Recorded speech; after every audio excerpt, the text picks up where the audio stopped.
नमस्कार दोस्तों, स्वागत है आपका हमारे YouTube चैनल और स्टडी में। आज हम लोग 3 मई की करंट अफेयर्स को डिस्कस करने जा रहे हैं, तो स्टार्ट करते हैं। India to host the 46th Antarctic treaty consultative meeting. India जो है होस्ट करने जा रही है 46th Antarctic treaty consultative meeting. ये मीटिंग क्या है, इसके बारे में जानते हैं। तो पहली बात तो ये 46 नंबर की मीटिंग है, याद रखिएगा। और इसका संबंध किससे है? इसका संबंध जो है इन्वायरमेंट से है, इन्वायरमेंट प्रोटेक्शन से है। और साथ साथ जो है किस तरीके से देश जो है साइंटिफिक रूप से एक दूसरे से आदान प्रदान कर सकें।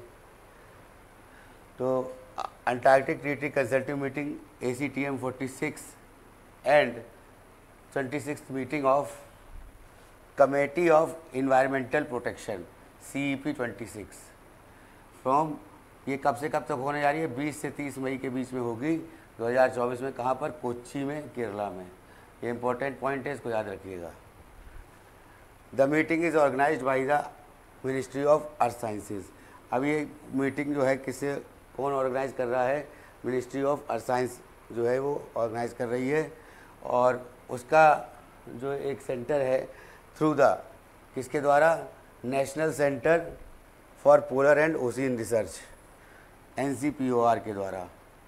These meeting aim to facilitate, अभी इसका एम क्या है, उद्देश्य क्या है इस मीटिंग का? इस मीटिंग का उद्देश्य है कि to facilitate global discussion on environmental conservation, यानी कहने का मतलब है पर्यावरण संरक्षण को ध्यान में रखते हुए किस तरीके से ये ग्लोबल डिस्कशन, कहने का मतलब है जो देश हैं सभी देश मिलें और वो ग्लोबल डिस्कशन करें इसके ऊपर, इन्वायरमेंटल कंजर्वेशन के ऊपर। और साथ में साइंटिफिक कोऑपरेशन इन अंटार्कटिका। अंटार्कटिका में जैसे बर्फ़ जो है पिघल रही है, पहली बात हायर टेम्परेचर के कारण, ग्लोबल वार्मिंग के कारण, तो उसको कैसे रोका जाए। और साथ साथ में वहाँ पर जो सेंटर्स बनाए जाते हैं अलग अलग देशों के द्वारा, तो उनको जो है कैसे अपग्रेड किया जाए, साइंटिफिकली जो है एक दूसरे से आदान प्रदान करना नॉलेज का और टेक्नोलॉजी का। साथ साथ में जो है अब आते हैं अंटार्कटिक ट्रीटी के बारे में जानना है कि अंटार्कटिक ट्रीटी जो है ये 1959 में साइन की गई थी, ठीक है, वाशिंगटन DC में, by 12 countries and came into force in 1961। तो 1959 में ये बनी, साइन करी गई और उसके बाद जो है ये लागू हुई 1961 से। इस समय 56 कंट्रीज इसके मेंबर हैं जिन्होंने अंटार्कटिक ट्रीटी पर साइन किया है, ठीक है। और ये परमानेंट सेक्रेटरीट, इसका जो ऑफिस जो है वो कहाँ पर है? ब्रूनोस आयर्स, अर्जेंटीना में। और अर्जेंटीना किस महाद्वीप में पड़ता है? अर्जेंटीना जो है वो दक्षिणी अमेरिका महाद्वीप का एक देश है, ठीक है ना। ब्रूनोस आयर्स में इसका उद्घाटन हुआ था। इसका पहली जो अंटार्कटिक ट्रीटी का जो इस समय जो है हेडक्वार्टर है वो कहाँ पे है? अर्जेंटीना में, ब्रूनोस आयर्स में, याद रखिएगा। ब्राज़ील के नीचे जो है ये दक्षिण अमेरिका में बसा हुआ देश है। और दूसरी जो खास बात है दक्षिण अमेरिका की, इसे एंडीज़ पर्वतमाला है यहाँ पर। और जो सबसे बड़ी नदी है अमेजन, वो भी इसी दक्षिणी अमेरिका महाद्वीप में ही बिलोंग करती है। घास के मैदान जैसा कि पूछे जाते हैं एग्ज़ाम में, तो पम्पास घास के मैदान जो हैं ये अंटार्कटिका, माफ़ कीजिएगा, घास के मैदान जो पम्पास हैं ये अर्जेंटीना में ही बिलोंग करते हैं, ठीक है। अब आते हैं नेक्स्ट न्यूज़ पर। India to train Bangladeshi civil servant for the next 5 year. अब भारत जो है बांग्लादेश के सिविल सर्वेंट्स हैं जो भी, उनको ट्रेंड करने के लिए 5 साल के लिए ये करने जा रहा है, ठीक है ना। ट्रेंड करने का मतलब इसमें यह है कि जो भी एक तरह से अकाउंटेबिलिटी होती है या जो ट्रांसफरेबिलिटी होती है, किस तरीके से जो है गवर्नेंस को चलाया जाए, है ना। तो इस सभी चीज़ों को जो है ये वहाँ के जो सिविल सर्वेंट हैं बांग्लादेश के, जो कह सकते हैं कि जो IAS ऑफिसर्स होंगे वो भारत जो है उनको ट्रेन करेगा 5 साल के लिए, ठीक है। तो गवर्नमेंट ऑफ इंडिया है साइंड एन एग्रीमेंट, एक एग्रीमेंट पे सिग्नेचर किए हैं गवर्नमेंट ऑफ बांग्लादेश के साथ में टू रिन्यू, ठीक है। इसको रिन्यू करने के लिए एम को या MOU को मेमोरेंडम ऑफ अंडरस्टैंडिंग को टू ट्रेन 1500 बांग्लादेशी ऑफिसर्स, कितने 1500 बांग्लादेशी ऑफिसर्स को फ्रॉम कब से कब तक 2025 से 2030 तक के बीच में ये ट्रेंड करेंगे। भारत में ये आएंगे और भारत में जो है ये लोक प्रशासन को सीखेंगे कि प्रशासन जो है किस तरीके से जो है उसको चलाया जाता है, इसके बारे में वो जानेंगे। एग्रीमेंट जो हुआ है ये डिपार्टमेंट ऑफ एडमिनिस्ट्रेटिव रिफॉर्म्स और पब्लिक ग्रीवेंस के, ये एक डिपार्टमेंट है DARPG और the government of India, Bharat सरकार, साथ में बांग्लादेश की मिनिस्ट्री ऑफ पब्लिक एडमिनिस्ट्रेशन, लोक प्रशासन की जो मिनिस्ट्री है वहाँ पे बांग्लादेश की गवर्नमेंट की, इनके बीच में जो है ये साइन हुआ है MOU memorandum of understanding. The MOU was signed between national centre for good governance, जैसा कि मैंने बताया था कि सुशासन किस तरीके से चलाना है, तो गुड गवर्नेंस NCCGG जो है इसके द्वारा भी साइन किया गया है, India and the Bangladeshi ministry of public administration in 2014। पहले 2014 में ये साइन किया गया था, तब से ये जो है बीच बीच में जो है ट्रेनिंग के लिए आते रहे हैं और ये बांग्लादेशी सिविल सर्वेंट्स को ट्रेन करने के लिए 2014 से ये कार्यक्रम चल रहा है। अभी जो है फिर से ये 2025 से 2030 के बीच में 5 साल के लिए इनको एक तरह से ट्रेनिंग प्रोवाइड करी जाएगी, प्रशिक्षण दिया जाएगा भारतीय लोक प्रशासनिक अधिकारियों द्वारा, ठीक है। अब आते हैं नेक्स्ट न्यूज़ पर। India reduces windfall tax on petroleum crude, petroleum products के ऊपर या कह सकते हैं कच्चे तेल के ऊपर जो है इंडिया ने क्या किया है, विंडफॉल टैक्स को रिड्यूस किया है। विंडफॉल टैक्स क्या होता है, देखिए जैसे अधिभार होता है ना, या कह सकते हैं कि एक्स्ट्रा कर होता है, जिसको कह सकते हैं कि जो सेस जिसको कहते हैं हम लोग, उसी प्रकार से एक्साइज ड्यूटी जो होती है, वो एक्साइज ड्यूटी जब एक्स्ट्रा एक्साइज ड्यूटी लगाई जाती है उसको जो है हम लोग ये विंडफॉल टैक्स के नाम से जानते हैं, ठीक है ना। तो India has cut its windfall tax on petroleum crude to 8400 Indian rupees, जो कि होता है $100.66 के बराबर अ मेट्रिक टन। एक मेट्रिक टन में इतने 8400 इंडियन रुपीज़ को जो है से लेकर के कोई करने जा रहा है 9600 रुपीज़ विद इफेक्ट फ्रॉम 1 मई। 1 मई से जो होंगे 1 मई से 9600 रुपीज़ जो था वो ये 1 मई में जो है कितना था 9600 रुपीज़ था, उसको रिड्यूस करके जो है 8400 इंडियन रुपीज़ में ये टैक्स जो है विंडफॉल टैक्स, जिसको हमने बताया कि ये एक्सेस जो एक्स्ट्रा एक्साइज ड्यूटी होता है उसको जो है ये रिड्यूस किया जाएगा, ठीक है। The tax which is revised every Fortnite, तो जो है टैक्स जो है रिवाइज किया जाता है एवरी फोर्टनाइट में। Left unchanged to at zero for diesel and aviation turbine fuel, कहने का मतलब जो एविएशन टरबाइन फ्यूल है और डीजल में ये अभी जो है ये अनचेंज रहेगा, ये बदला नहीं जाएगा, ठीक है। The government had on April 16 raise the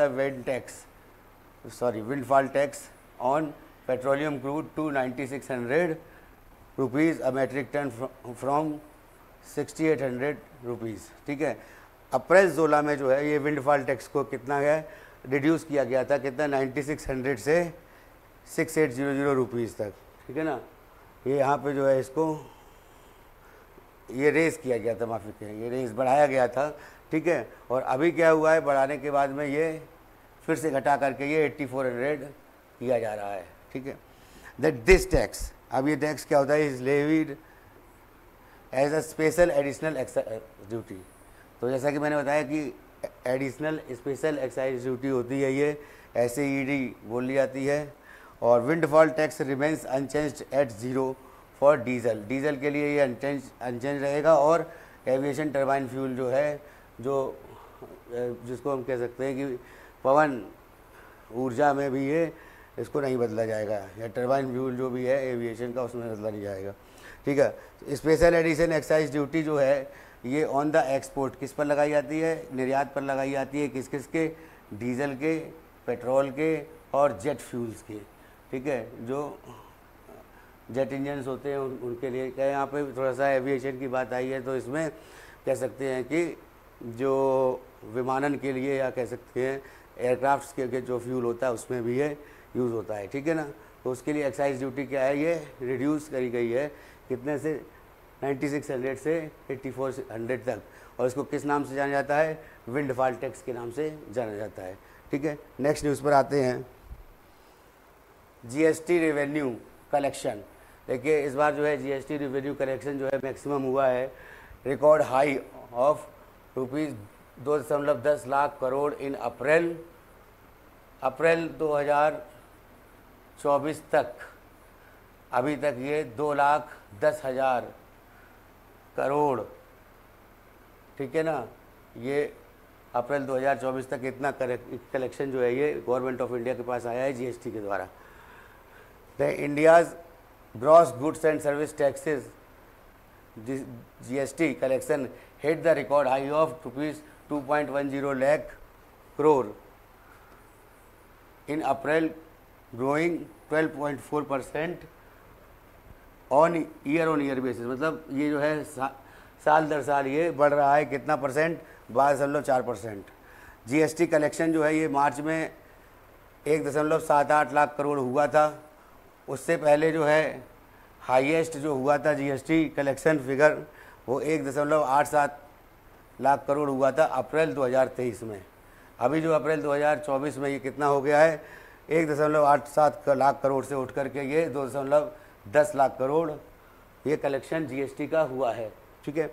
this is also the first time GST collection has cross the 2 trillion rupees mark since the unified indirect tax regime was rolled out in 7 years एगो। जब 7 साल पहले जो है ये GST को लाया गया था, और जीएसटी को जब लाया गया था तो उस तब से लेकर के अभी तक में सबसे ज़्यादा कलेक्शन जो है वो देखा गया है गवर्नमेंट ऑफ इंडिया ने किया है ये जीएसटी में, जो कि अप्रैल 2024 में ये फिगर ज़रूर याद रखिएगा, पूछा जा सकता है एग्ज़ाम में, 2.10 लाख करोड़ रुपीज़ जो है जीएसटी कलेक्शन हुआ है।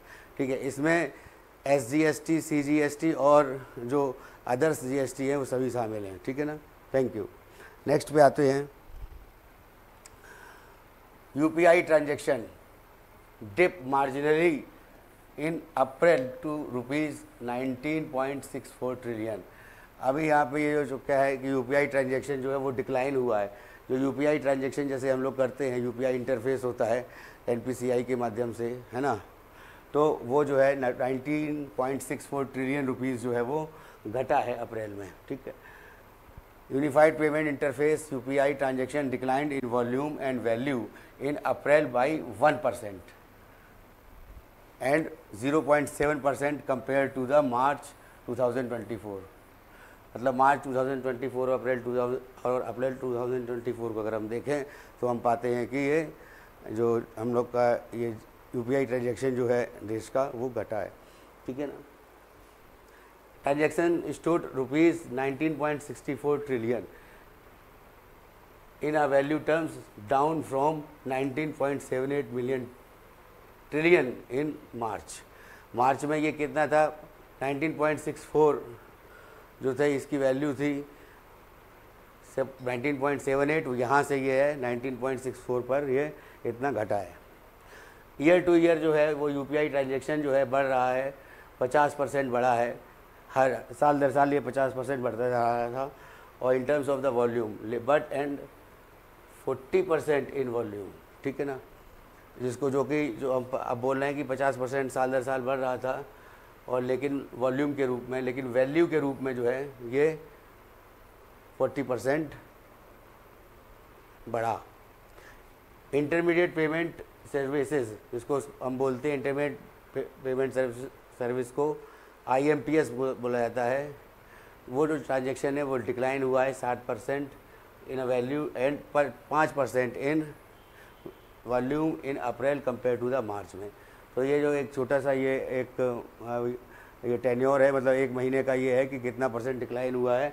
तो ये डिक्लाइन IMPS डिक्लाइन हुआ है, ये 7% घटा है, और टोटल जो है 19.64 जो था, ठीक है ना, इस समय है, और 19.78 ट्रिलियन रहा था मार्च में, उससे ये कम हुआ है UPI ट्रांजेक्शन, ठीक है ना। हमें क्या याद रखना है, हमें रखनी है ये वैल्यू याद, 19.64 ट्रिलियन जो है इस समय, ये मार्जिनली जो है 19.64 ट्रिलियन से जो है ये इतना हो गया है, कितने से, 19.78 ट्रिलियन से, मार्च से अप्रैल के बीच में, ठीक है। नेक्स्ट आते हैं, India global services export to reach $800 billion by 2030। India का जो एक्सपोर्ट सर्विस है वो बढ़ जाएगा, यानी भारत का निर्यात जो है वो बढ़ जाएगा, कितना, 2030 तक $800 बिलियन, ठीक है। ये किसने रिपोर्ट दी है, ये गोल्डमैन सैक्स की रिपोर्ट है, ठीक है। India service export will increase to $800 billion by 2030 from $340 billion in 2023, ठीक है। अभी इस समय कितना है, $340 बिलियन है, और इससे बढ़कर के कितना हो जाएगा, $800 बिलियन हो जाएगा। ये बताया है 2030 तक किसने, गोल्डमैन सैक्स के ये जो नतीजे हैं या जो एक आंकड़े उन्होंने पेश किए हैं, ठीक है। Making the external sector resilient to supply side shocks and reducing rupees volatility. मतलब वोलाटिलिटी का मतलब है रुपया का घटना बढ़ना जो होता है, वो जल्दी होने से क्या होता है कि अर्थव्यवस्था में जो फ़र्क पड़ता है, तो वो चीज़ नहीं होगी, और उससे क्या होगा कि एक तरह से ये इंक्रीज़ करेगा एक्सपोर्ट। देखिए यहाँ पे एक बात और याद इम्पॉर्टेंट है, balance of trade and balance of payment. देखिए बैलेंस ऑफ पेमेंट क्या होता है कि जो गुड्स एंड सर्विसेज की जो आयात और निर्यात किया जाता है पोर्ट्स पर, उसको जो है बैलेंस ऑफ गुड्स के साथ साथ सर्विसेज अगर आएगा तो बैलेंस ऑफ पेमेंट कहा जाता है, भुगतान संतुलन कहा जाता है। इसमें एक करेंट अकाउंट होता है और दूसरा कैपिटल अकाउंट होता है, ठीक है, चालू खाता और पूंजीगत खाता। तो इकोनॉमिक्स में जब हम लोग आएंगे, जब पढ़ेंगे, तो उसके बारे में मैं इसको डिटेल में और भी आपको बताऊंगा, ठीक है। तो इसमें क्या है कि अगर गुड्स के बारे में ही केवल कहा जाए कि गुड्स में ही एक्सपोर्ट इंपोर्ट होना है तो बैलेंस ऑफ ट्रेड कहा जाएगा, लेकिन अगर जो है गुड्स के साथ साथ सर्विसेज भी जुड़ जाती हैं तो बैलेंस ऑफ पेमेंट कहा जाएगा। तो इसमें क्या आती है, FDI और FII जो है ये आती हैं, इक्विटी निवेश भी आता है। खैर, तो गोल्डमैन सैक्स की रिपोर्ट है ये, उसके हिसाब से इन्होंने ये बताया है। Indian foreign trade policy, Indian की, भारत की जो विदेश व्यापार की जो पॉलिसी है उसने अनाउंस किया है टारगेटेड, कितना टारगेट रखा है, $1 ट्रिलियन का ऑफ सर्विस एक्सपोर्ट। सर्विस के एक्सपोर्ट में $1 ट्रिलियन का टारगेट रखा है। जैसा कि इंडिया की भारतीय जो विदेश व्यापार जो पॉलिसी है, ठीक है ना, विदेश व्यापार नीति है, उसके तहत जो है 2030 तक जो है कितना पहुंचाएंगी भारत सरकार, $1 ट्रिलियन, किसमें, सर्विसेज में, ठीक है ना। तो services export as percentage of gross domestic product, GDP के रूप में अगर देखा जाए कि जो सर्विसेज एक्सपोर्ट जो है वो कुड रीच अराउंड 11% बाई 2030, 11% तक वो बढ़ जाएगी 2030 तक, ठीक है। 9.7% 2023 में बढ़ चुकी है, और इसके आगे जो है 2030 तक जो है 11% बढ़ने का ये एक तरह से ये माना जा रहा है ऐसा, ठीक है ना। और उसके बाद which amount to around $800 billion compare to around $340 billion in 2023। तो जो है बताया था कि $340 बिलियन जो है इस समय है, और 2030 तक $800 बिलियन जो है ये ट्रेड में ये बढ़ जाएगा, ठीक है ना। तो भी ट्रेड पॉलिसी है इंडिया की, उसके हिसाब से है। और ये किसने रिपोर्ट दी है, ये है गोल्डमैन सैक्स संस्था है, उसने ये रिपोर्ट दी है। नेक्स्ट न्यूज़ पर आते हैं, Indian army and Punit Balan group, ये पुनित बलान ग्रुप है, इसके बारे में मैं बताऊंगा आपको। और भारतीय सेना जो है इन्होंने डेवलप किया है कॉन्स्टिट्यूशनल पार्क। अब कॉन्स्टिट्यूशनल पार्क कहने का मतलब है संवैधानिक एक पार्क जो है उसको डेवलप किया गया है ना। कहाँ पर, पुणे में। अब ये कॉन्स्टिट्यूशनल पार्क जो है, जिसको कैसे कह सकते हैं कि हम लोग जो अलग अलग नॉलेज पार्क देखते हैं, या बायोडाइवर्सिटी के लेकर के डाइवर्सिटी पार्क देखते हैं, या फिर और भी अन्य पार्क, साइंस पार्क होता है, उसी तरह से ये कॉन्स्टिट्यूशनल पार्क बनाया जा रहा है। कहाँ पे इनॉग्रेट किया गया था जॉइंटली, ठीक है, एक साथ मिलकर के, जो कि डेवलप किया गया इंडियन आर्मी, भारत सरकार की भारतीय सेना द्वारा, थल सेना द्वारा और पुनीत बलान ग्रुप के द्वारा, ठीक है ना। और ये कहाँ पर ये कॉन्स्टिट्यूशनल पार्क बन रहा है, ये पुणे में इनॉग्रेट कर दिया गया है इसको, बल्कि ये इसको इनॉग्रेशन, इसका जो है उद्घाटन कर दिया जा चुका है पूना में। Park was inaugurated by the lieutenant general Ajay Kumar Singh, lieutenant general हैं, उनके द्वारा जो है ये पार्क को इनॉग्रेट किया गया है, इसका उद्घाटन किया गया है। इट डिलिनिएट्स और अब ये पार्क जो है, इसका बेसिकली मतलब क्या है, ये क्यों कॉन्स्टिट्यूशनल पार्क को जो है बनाया गया, एक तरह से इसको बनाया गया और इसका जो है उद्घाटन किया गया। इसके पीछे जो अवधारणा वो ये है कि हर व्यक्ति जो है वो अपने मौलिक अधिकारों को पहचाने और साथ साथ में जो है अपने मौलिक कर्तव्यों को भी जाने, ठीक है, कि उसके मौलिक देश के प्रति क्या क्या मौलिक कर्तव्य हैं, जो कि और क्या क्या जो है मौलिक अधिकार हैं, उनके बारे में भी वो जाने, अवेयरनेस जो है वो बढ़ाई जा सके लोगों में। तो ये कॉन्स्टिट्यूशनल पार्क कहाँ पे स्थापित किया गया है, पूना में, महाराष्ट्र में, ठीक है ना। तो it delineates over fundamental rights and underscores over fundamental duties. It's crucial for every citizen, ये बहुत ज़रूरी है सभी सिटीज़न के लिए भारत की, कि जो समझें राइट्स, अपने अधिकार, और फुलफ़िल देयर ड्यूटीज़, और उनकी जो ड्यूटीज़ हैं, जो उनके कर्तव्य हैं, उनको भी जानें, और जो उनके मौलिक अधिकार हैं उनको भी जानें। देखिए थोड़ा संविधान पे एक बार आते हैं कि संविधान का भाग 3 जो है वो मौलिक अधिकार के बारे में बताता है। कुल मौलिक अधिकार जो है 12 से 35 तक हैं, अनुच्छेद 12 से अनुच्छेद 35 तक, और जो मौलिक कर्तव्य हैं वो स्वर्ण सिंह समिति द्वारा जो है 42वें संविधान संशोधन द्वारा जोड़े गए थे, ठीक है ना। और ये 51A करके ये अनुच्छेद बनाया गया, और उसमें जो है 11 मौलिक कर्तव्य हैं। मौलिक अधिकार जो है वो हमारे US से लिए गए हैं, और मौलिक कर्तव्य USSR या सोवियत जो यूनियन रिपब्लिक था, जो कह सकते हैं रशिया था, और तो रशिया से ये जो है ये मौलिक अधिकार, मौलिक कर्तव्य लिए गए हैं, ठीक है। मौलिक अधिकार अमेरिका से और मौलिक कर्तव्य रूस से लिए गए हैं, ठीक है। अब आते हैं नेक्स्ट न्यूज़ पर। प्रतिमा सिंह, इनको अपॉइंट किया गया है director in department of promotion of industry and internal trade, DPIIT। ये एक संस्था है, इसकी ये डायरेक्टर बनी है, ठीक है। इनको जो है डायरेक्टर अपॉइंट किया गया है प्रतिमा सिंह को। तो प्रतिमा सिंह ये IRS ऑफिसर हैं, इंडियन रेवेन्यू सर्विस की ऑफिसर हैं। She has been selected for the appointment as director of department of promotion of industry and internal trade. अब ये ट्रेड की बात आ रही है, तो यहाँ पर जो है हम बात करेंगे कि इसमें जो भी इन्वॉल्वमेंट रहेगी वो कॉमर्स मिनिस्ट्री की रहेगी, ठीक है। तो यहाँ पर जो है ये DPIIT को जो है कि ये हेड बनाई गई हैं, डायरेक्टर इसकी निदेशक बनाई गई हैं। She has been selected as appointment under the central staffing scheme for a period of 5 year. उनको कितने पीरियड के लिए जो है ये टेन्योर के लिए इनको ये जिम्मेदारी दी गई है, 5 ईयर के लिए इनको दी गई है जिम्मेदारी। और ये जो है 2009 बैच की जो है IRS ऑफिसर हैं, और she was recommended by the central deputation by department of revenue. तो डिपार्टमेंट ऑफ रेवेन्यू जो है भारतीय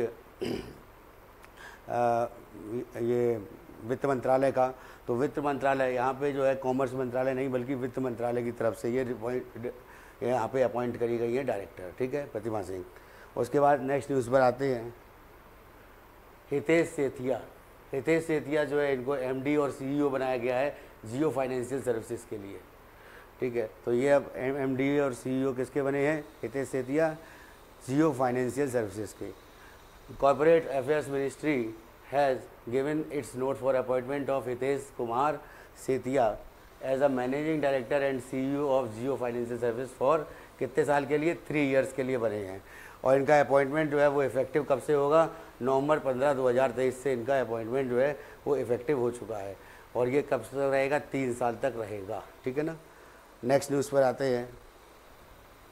रीसेंट अपॉइंटमेंट अब देख लेते हैं क्या क्या हुए हैं बैंकिंग और इंश्योरेंस सेक्टर में। डिप्टी गवर्नर ऑफ आरबीआई अभी हाल ही में जो है टी रविशंकर को अपॉइंट किया गया था, 1 साल के लिए री अपॉइंट किया गया था।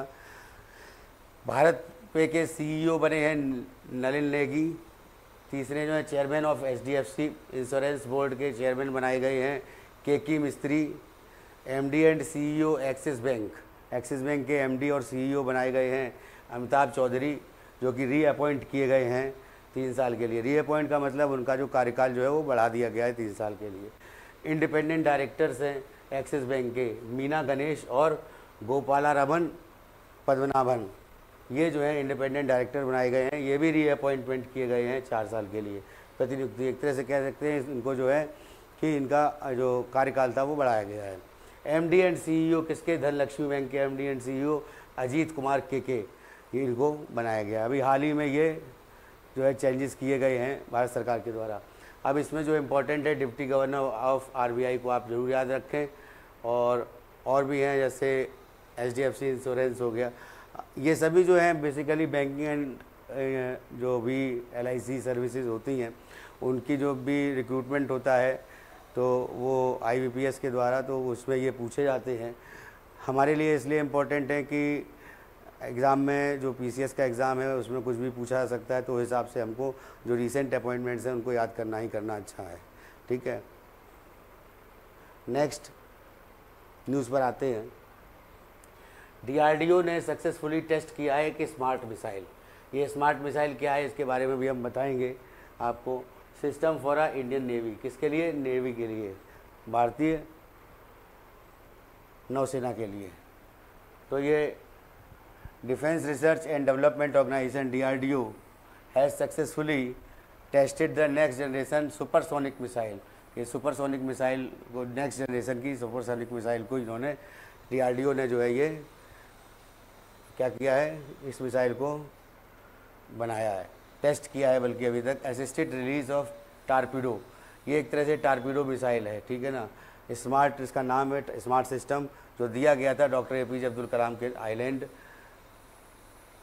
से जो है ये इनको जो है ये इसका जो है कोस्ट ऑफ उड़ीसा के तट से ये टेस्ट की गई है।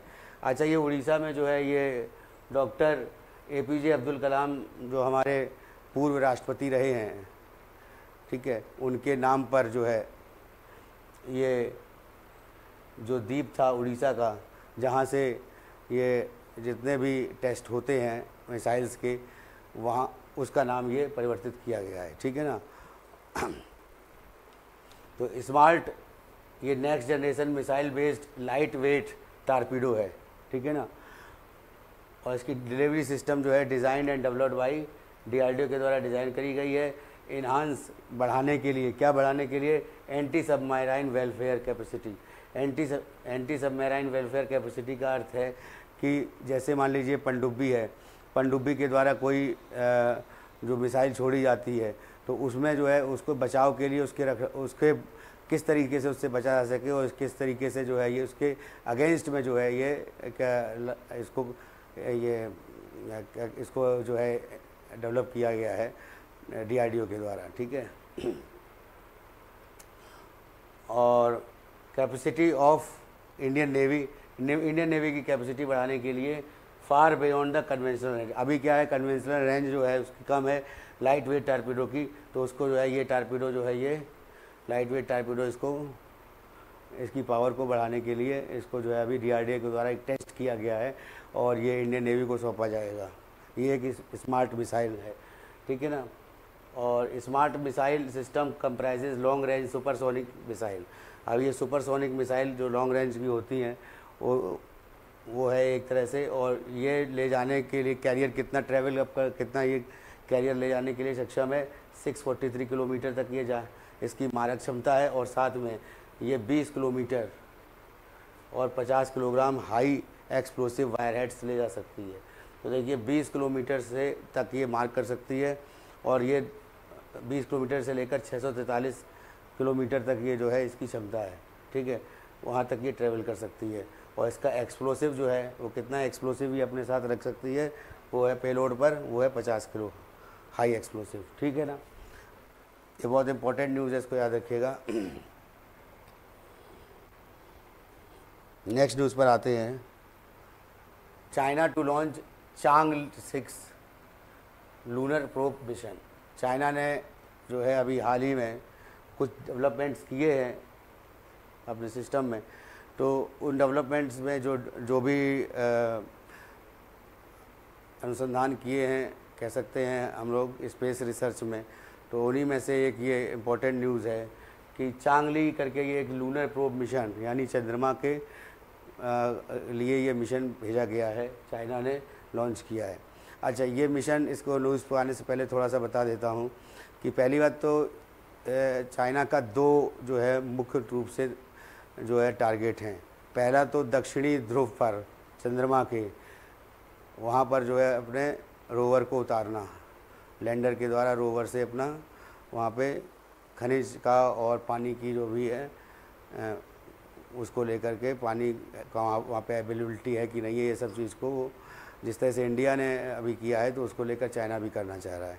दूसरा चीज़ जो है कि चंद्रमा जो है उसका बाहरी ग्रह जो हैं, जो कह सकते हैं हम लोग कि जो हमारे यूनिवर्स में, जो हमारे सौरमंडल के आसपास में और कितने जो है ग्रह हैं हमारे सौरमंडल के आसपास, कहने का मतलब सुदूर में, ठीक है। तो इसको लेकर के जो है ये एक लूनर प्रोब मिशन जो है ये चंद्रमा को लेकर के ये चाइना ने ये अभी रिसेंटली जो है चांगली लूनर प्रोब मिशन इसको जो है लॉन्च किया है। तो इसको यहाँ पे क्या क्या है, चाइना जो है इसको सेट टू लॉन्च करने का मतलब है कि अभी ये लॉन्च करेगा, ठीक है, Chang'e 6 lunar probe round trip to the moon. अब इसमें देखिए यहाँ पे ये नहीं बोला गया है कि मून पर उतरेगा, ये मून के आसपास जो है उसके ऑर्बिट में घूम करके मून की जो स्थिति है, मून के अंदर जो भी चंद्रमा के अंदर जो भी खनिज पदार्थ हैं वो उपलब्ध हैं, किस तरीके से उपलब्ध हैं, इन सब चीज़ों की वो जानकारी एकत्रित करेगा। तो it aims to gather soil, मिट्टी की एंड रॉक सैंपल्स, वहाँ पर जो है रॉक्स हैं, है ना, उनकी ये जैसे कह सकते हैं कि चट्टानें हैं वहाँ की, उस चंद्रमा की, वो फार साइड से ये जो है ये मून से दूर रह करके, फार रह करके, और वहाँ से ये मून की फ़ोटो लेगा और साथ साथ में उसमें सॉइल और रॉक सैंपल्स को एकत्रित करके उसका जो है टेस्ट किया जाएगा कि वहाँ पे वो रॉक सैंपल्स जो हैं किस तरीके के हैं, ठीक है। The region that has remained permanently hidden from earth view. और जो ये दूसरी बात ये है कि जैसे हम जिस तरफ से चंद्रमा को देखते हैं तो एक व्यू होता है, तो इसके पीछे जा कर के ये अर्थ से नहीं दिखेगा, ठीक है ना, तो ये हिडन अर्थ व्यू से रहेगा। This will be the first ever attempt, ये अभी तक का फर्स्ट एवर अटैम्प्ट है लूनर सैंपल्स को लेकर के from far that providing valuable insights into the early evolution of moon. मतलब जो आने वाले जो मून के कहने मतलब जितने भी चंद्रमा के आने वाले किन किन परिस्थितियों से चंद्रमा जो है गुजरता है, पर चंद्रमा में क्या क्या चेंजेस होते हैं, कौन कौन सी रॉक फॉर्मेशन होती है, सॉइल्स कैसी हैं, उसके बारे में ये पृथ्वी से दिखाई नहीं देगा ये प्रोब, बल्कि पृथ्वी से जो चंद्रमा का हिस्सा दिखता है उसके अपोजिट में जाके ये प्रोब जो है वो सारी जानकारी एकत्रित करेगा और जो आने वाले जो चेंजेस हैं चंद्रमा पर वो भी वो देखेगा। एंड इनर सोलर सिस्टम, ये इनर सोलर सिस्टम के बारे में मैंने बताया था आपको कि इनर सोलर सिस्टम क्या मतलब है कि एक ऐसा सोलर सिस्टम जो कि आसपास का सोलर सिस्टम है, वहाँ से उसकी भी तस्वीरें ये लेगा, ठीक है ना। The mission is the first of the 3 challenging endeavours. अब इसके जो 3 चैलेंजिंग एंडीवर्स थे, यानी जो 3 एक तरह से कहा जाए कि तो चुनौतियाँ को लेकर के या इनके जो एक तरह से जो इनके टारगेट्स थे उनको लेकर के, अब ये 3 चैलेंजिंग में कौन सा है, तो एक तो इंडिया ने किया चंद्रयान 3 के द्वारा, जैसे वहाँ पर पानी के अवशेष को मिलना और दक्षिणी ध्रुव पर जो है अपने प्रज्ञान रोवर को जो है उतारना, ठीक है ना, जुलाई में किया गया था पिछले साल, ठीक है। तो चाइना जो है intends to undertake leading in the historic China crewed lunar landing. पहली बात तो लूनर लैंडिंग हो गया, तो लूनर लैंडिंग का मतलब है चंद्रमा पर उतरना, है ना। दूसरा क्या है, establishment of the base on moon south pole, moon के साउथ पोल पर एक बेस को स्थापित करना, ठीक है।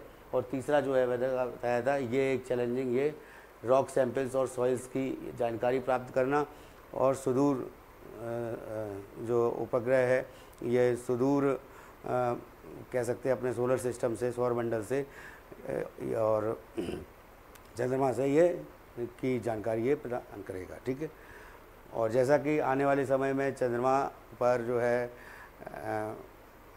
व्यक्ति को उतारने के लिए जो है इस पर प्लानिंग चल रही है, वहाँ पर चाइना में भी चल रही है और अभी इंडिया में भी आने वाले समय में ये चंद्रमा के साथ साथ मंगल ग्रह पर भी जो है एक टीम जो है वो वहाँ पर जाएगी मंगल ग्रह पर। तो ये भी एक आने वाले समय में ये चैलेंजिंग इनका एक टारगेट है। ठीक है ना, या ऑब्जेक्टिव है। ठीक है, नेक्स्ट न्यूज़ पर अब आज की जो इम्पोर्टेंट न्यूज़ थी, ये कुछ खास न्यूज़ थी जो हमने आपको बताई। तो इसके बाद मैं आपसे यही गुजारिश करूँगा कि आप हमारे चैनल को सब्सक्राइब करें, बेल आइकन दबाएं ताकि जो भी नया वीडियो अपलोड हो उसकी जानकारी आपको मिले, और लाइक करें अगर आपको वीडियो पसंद आते हैं। साथ साथ में जो है हमको सजेशन दें कि क्या क्या हमको इम्प्रूवमेंट्स करने चाहिए। दूसरा आप लोगों से ये भी निवेदन है कि देखिए हमारा जो चैनल के साथ वेबसाइट है aurastudy.com, aurastudy.in, these are the 2 websites. तो यहाँ पे हमने ऑरा स्टडी एकेडमी करके ये चैनल है और aurastudy.com और aurastudy.in, इन पर जाएंगे अगर आप तो आपको बहुत सी जानकारियाँ जो है वो मिलेंगी। फ्री में टेस्ट देने को मिलेंगे, लाइव कोर्सेज़ हैं हमारे, वो आप अवेल कर सकते हैं। और करंट अफेयर्स को मैं यूट्यूब पर बताता ही हूँ, और साथ में जो भी स्टडी मटेरियल है वो आप हमसे जुड़ करके आप डेली जो है स्टडी मटेरियल ले सकते हैं। ऑथेंटिक होगा स्टडी मटेरियल, ज़्यादा से ज़्यादा हैंड रिटन होगा, मेरे ही द्वारा लिखा गया होगा। तो वो जो स्टडी मटेरियल आपको किसी भी एग्ज़ाम के लिए बहुत इंपॉर्टेंट साबित हो सकता है। तो आज के इस वीडियो का अंत यहीं करते हैं। नेक्स्ट वीडियो क्लास में हम 4 मई की करंट अफेयर्स को लेकर के फिर से हाजिर होंगे। नमस्कार, धन्यवाद।